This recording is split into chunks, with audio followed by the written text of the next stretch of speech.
Hello, yes, I'm here at the Paper Tiger, and I'm interviewing Glaive.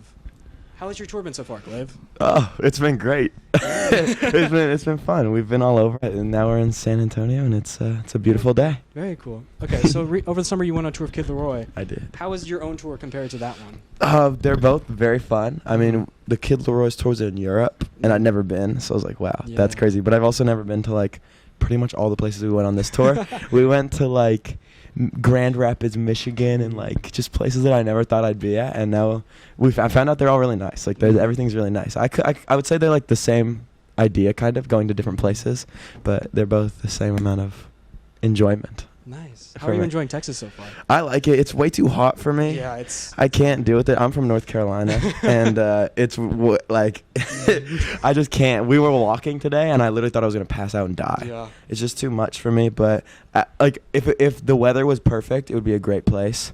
The weather's being a little hot makes it iffier, but it's still great. I really like it. Nice. People here are like pretty nice, at least to me so far. Let me go on to this.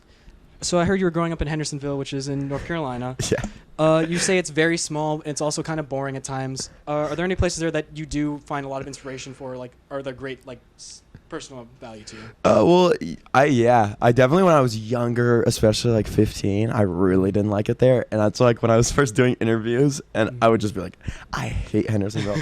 Now I'm a little bit older, and I think it's nicer, definitely.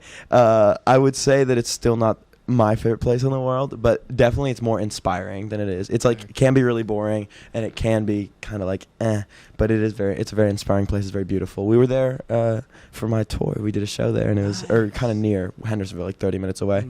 And it was, all my music friends were there, and my videographer and everybody. It was a good time. It was a good time. Very cool. And I know that your parents are very supportive of your music career, especially your mom. Would you like to go more in depth on that throughout your music career? Of course, yeah. My mom especially. Both of my parents are very supportive, and obviously no disrespect to my dad, he's lovely, but my mom is just definitely way more like into it.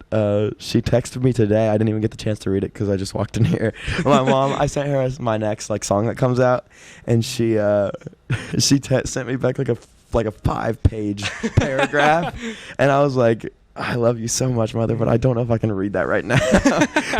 But yeah, they're both my parents are super supportive. Shout out to Mark and Rebecca, the goats. Very cool. Okay. Well, in the beginning of your SoundCloud and like early music career, you were also in high school over Zoom, of course, and like online, and you had a couple of issues with like math and stuff like that, like attendance wise.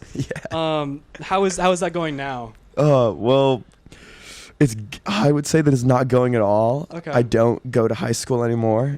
I didn't graduate yet. I just don't go. Okay. I have one class left, math. You guys are all collegiate level, so you guys are scholars. I have Math.4 left, which is like the highest math that you can take, but I don't know. I'll get to it. I'm hoping early next year I get to just finishing it. But as of right now, it's not going at all because I'm not going at all. Yeah, I respect that. If you were to go to college, let's say, what would you think you would have studied or majored in? Well, before I made music, I really wanted to be a veterinary surgeon. Oh, very cool. Which now I know a little bit more about veterinary surgeonship, and it does seem like a very depressing job. I do love taking care of animals, but I don't necessarily like putting down animals. But I mean, if it happened right now and somebody gave me a full ride scholarship to like Duke or something, I'd probably go veterinary college. Maybe something music related. I don't know. Maybe just maybe, you know. Maybe I'd think about it. But yeah. Okay. Also, throughout a lot of your album covers and a couple of your songs, you have this big dog motif going on. Is there any personal reading or like personal meaning behind that? Well, it's kind of like how I just said. I love dogs. Okay. My families have always been dog people, definitely not cat people, and I just like them. It definitely, for a while, it was like that was all I liked. Like, I was like, dogs. I like dogs and I like music, so we're gonna make all the music dog related. But now I'm a little over that. But yeah, I like dogs. I've had a lot of good dogs in my life. Nice. Do you have any dogs you want to shout out right now? Back home, my parents have 2, Daisy and Frizzy. Oh, those are very cool. Goats. Yeah. Goats. with your newest release, Three Wheels and It Still Drives, already over having 1 million like Spotify listens. Yeah. Are there any of your songs that you've made over your music career that you really personally resonate with? The Three Wheels is probably the most Okay. because it's so recent and it's like a very specific personal story. That one is probably the most. And but I mean, almost all my songs, especially like stuff that's coming out that isn't out yet but that comes out soon, is like really personal. Like sometimes it's like, okay, chill, but it's all my songs have been personal up to a point, but definitely like the most recent ones are even a little more personal, and they resonate with me a lot. Nice. Is there any information that you can say about your latest album or anything like that? This is the thing is people ask me that all the time, and I would love to tell you, but I don't really know. Okay. I think it's done almost, kind of. Okay. But we're working on it. I'm hoping for it as soon as possible. I go on this tour. After I think it was like 7 or 8 more shows, and we do that, and then I go back and I'm gonna try to like finish it, and then after that we'll figure it out. I can't wait. That sounds like such a good album. If you could describe it in like 3 words, is that okay? Would you be able to do that? 3 words. 3 words. Can you do it? Can I have him do it? Sure. Hassan, come on over. Come on. Hassan has heard all the songs pretty much. He's been there for the majority of the making of it. If you could describe the Glaive album in 3 words, what would you describe it as, buddy? Sad. Chaotic. Deep. Sad, chaotic, and deep. Sad, chaotic, and deep. I can sort of. I would have maybe done sad, energetic, and deep, because it's like sad and deep, and when you say that, it like gets. But it is still very energetic. I like that. No, that was yeah, good. Thank you, I can see Hassan. that. The crowd goes wild, Hassan. When you did your Toronto show, you opened up. Or you didn't open up. You said you were going to open up with a different band. Then you did an acoustic session. Yeah. That was very spontaneous and very cool. Can we look forward to seeing more of this in your future music career? Yeah, I would love to. I have a few shows coming up in Florida that got canceled because of the hurricane, and I kind of want to do it again. I haven't decided if I will. But I think like on the Glaive album, whatever it shall be called, a lot of it is kind of acoustic. Like Three Wheels is also kind of acoustic. It's like definitely experimenting more with the acoustic guitar as an instrument, and I like doing it. It really just depends on if there's anybody there. I'm like slowly but surely learning the guitar, but I need like 2 really good guitar players because the parts are kind of hard. But I definitely hope to do more acoustic sets. Very cool. Also, when you were on tour with Kid Laroi, you got matching tattoos, I heard. It was a cat. Yeah. Do you have any future, or have you gotten more tattoos since then, or do you have any future desires to get more tattoos? We want to do, so every tour that I've done, I think this is my 3rd, maybe. No, this is my 3rd. Okay. My third like real tour. Okay. Where we're doing it, and we've gotten a tattoo every time for the first 2. I got this little star in my hand right here. It's a beautiful one. It's a great one. I don't know if you can see it, but if you can't see it, it's great. We got that in New York. I did a show at Webster Hall, and some guy just really drunkly just did it for us, and it did not feel great, but we got it, and I love that. And then, like you said, I got the one with Leroy. So we're gonna try to do one for this. I have a lot of tattoos now. Oh, they're all very cool. They're cool. I like that one, especially on the top. Yeah, they're whatever. But yeah, I want to get more, but Cool. my mom doesn't want me to. I promised her that I wouldn't get any more like like these ones are all just like random. They don't really mean too much. They're just like, oh, I think these look cool. And I told her I wouldn't get any more of those this year. So we'll see though. Okay. I love her, but I might have to. You all have to love your mom. Yeah. You have to. So you've done a lot of music with a lot of big time names like Machine Gun Kelly, a lot of other people. I heard you wanted to work on a song with 24K Golden. Are there any songs that people you want to collaborate with? That's a good question. I really want to, if you know the 1975, that just them as a band. I really like their frontman, Matty Healy. They just put out an album and it's really good. So that would be like the dream right now. But it definitely changes. There's some ones that are like kind of up there. There's a rapper called 42 Doug. Oh, God, he's so good. I don't think he would ever make a song with me. I think he also might be in jail. But if he ever gets out and he's looking to make a song with me, yeah, hit him up. Exactly. Hit me up, 42 Doug. I know that you have a very busy schedule between touring and then you just got out of another tour into a tour. What do you like to do on your personal time, like your free time? Well, when I like do have free time, because we had a week off in my hometown, I was just gaming the whole time. But like I don't really have that much free time right now. But like when I do, go home, play with my dogs, like go on walks. I picked up running.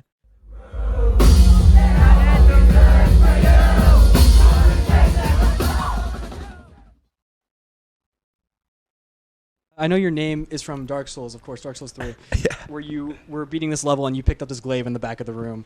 Would you like to go more in depth, like how that actually was fitting for you? Well, I don't think it really fits, or it means a lot of people seem to think it's like a deep thing. It was just like I was playing that video game and I was also like gonna start doing music, and I was like, okay, that makes sense. And yeah, and looking back, it's like could have maybe taken a little longer to think about it, but I think it worked out. I think it's a good name. It rolls off the tongue easily. It's searchable. It does what it needs to do. But yeah, maybe in hindsight, if I was like picking another name, I think it's a great name, but like I would have picked one with a little more depth. As well, over in your tour in the past summer with the Kid Laroi, you guys played 2 unreleased songs. I believe one was called I Hate to See You Cry and then Off the Lot. Yeah. Can we see in the future more songs between you two that are actually released and like more public? I mean, who knows? I love him. We've made a few songs. Who knows? Maybe. Cool. And then as well, you had a song as well with Machine Gun Kelly. So he's very big, of course, in like a lot of different sense, like the rap scene and the other stuff like that. How did you feel personally when he said that he wanted to collaborate with you? I was like, I had no clue what to say. I was like, oh, that's cool. It was through Travis Barker, because I'd worked with him on a Glaive song, and he was like, Kels wants you to be on this song, and I was like, okay. I recorded it in my bedroom in North Carolina in like 20 minutes. And it was actually like the fastest I've ever recorded anything. Normally, Hassan is at all the sessions for the album, and it's like hours. But that was like really fast. I just kind of sat there and was like, oh, let's do it. And I did it. And then they were like, oh, this is really good. And then I was in LA, and they were like, can you re-record this on a not bedroom microphone? And I was like, yeah. And we recorded it, and then it came out, and now it's out on everything. It's a true banger, I would have to say. A true banger. And a couple of more questions. If you were to give any advice to anybody who's trying to pursue something in the music career, music genre, what would you say? I think the big thing with musicians and people that like want to make music is the want to do it and not actually doing it. So if you like want to make music out there and you have any inkling to do it, I would stop worrying about it and just start singing. Just do it. The worst that can happen is nothing happens. Like you don't do music. And then the best thing that can happen is that you're in San Antonio being interviewed by you. And then as well, is there any advice that you've gotten or received that personally helped you a lot in your own music career?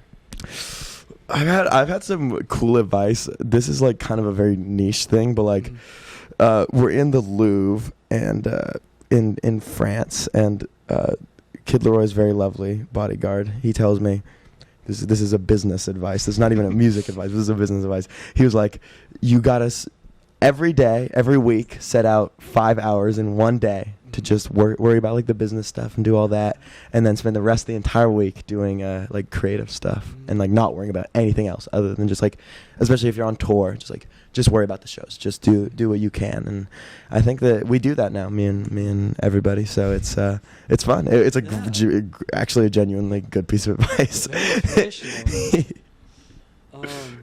As well, I know your mom is very close to you, of course, where you guys paint nails, or she paints your nails, I believe. Yeah. Did she have anything involved with your nails today or anything like that?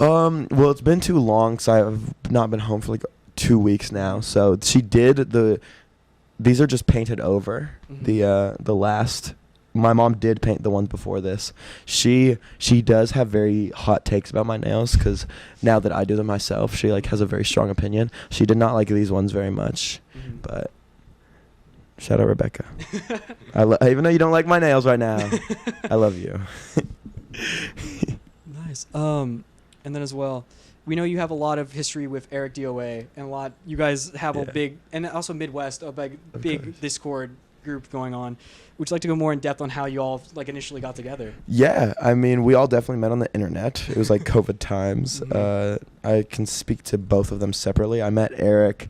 They were playing CS:GO, and I was 15, and I was a fan. I was just like a fan of his music, and I'd like put out a few songs that people liked, but I wasn't like successful, and I had like 300 followers on SoundCloud, which is a lot, but not like not really. I wasn't. He was definitely like the big musician. I was like, oh my god, Eric Joy, just talk to me. And we're playing CS:GO, and I just am like, dude, you're so bad. You suck. You're so bad. And he was like, who are you, dude? And then like months went by, and he started liking my music, and we became good friends, and now we've made a lot of music together. And then Edgar Midwest. I don't even remember how we met, but I do remember we knew each other on the internet. We hadn't talked that much, and he was like, I'm in Asheville, North Carolina, which is like pretty much where I'm from. Do you want to go to the mall? And he was the first person I ever met like through the internet in real life, and I love them both to death. They're lovely lads. Yeah. If you were to describe your own music taste to a random stranger, of course, how would you describe your own music? My music or my music taste? We'll do both. How about that? Okay. We'll do both. Music, I think it's like alternative pop music. Okay. I think it's like good. I think like it's like just like I don't know. It's like good. It's like alternative pop music. It's whatever. And my music taste, I like a sad white boy acoustic. Like white boys just like sad on the acoustic guitar. They don't really know how to play it, but like they just go for it. That's my like music taste. Yeah. Very cool. On your tour in Europe with Kid Laroi, we saw that your luggage got misplaced, for lack of a better word. Yeah. Would you like to talk about that? I would love to. I get there. I fly LA to Burbank, and Burbank to Iceland to Copenhagen, which is where the first show was. And somewhere along the way, during those that very long, laborious journey, they lost my luggage. I get there, and they're like, somebody took it. And I was like, okay. And I don't think it ever got. I think it probably stayed in Burbank. And then they sent it to my house in North Carolina, and I got it back. It was pretty uneventful. It just kind of sucked because like the first day I was literally just in the same clothes that I wore, and I was like, damn. But then I just had an excuse to go buy all new clothes, and it worked out pretty well. Yeah. And you have a very great sense of style, I'd say, based off your clothes. Thank you so much. Would you just like to say that your personal style comes from like anywhere that you've seen from like growing up and like personal figures you've seen in your life? Yeah, I definitely have always just loved like clothes. Right now is not a great example. I bought this shirt today at a Goodwill, but not too bad. I like clothes a lot, and I'm interested in fashion. Like I don't read too many books, but when I do, I've been reading a lot of like fashion memoirs. I read a book on Coco Chanel and a book on Yves Saint Laurent, and I was like, it was just interesting. It's interesting to me. I definitely, this might not be the greatest example, but normally do try to wear nice stuff. No, it's definitely, you're definitely having a good fit here. That's definitely showing off a lot of your Thank you so personality. much. Of course. And I think that's all the time. I don't want to waste much more of your time. No, thank you so much. Hi, I'm Glaive, and you are listening to KRTU 91.7 FM, San Antonio, Texas. Have a wonderful day.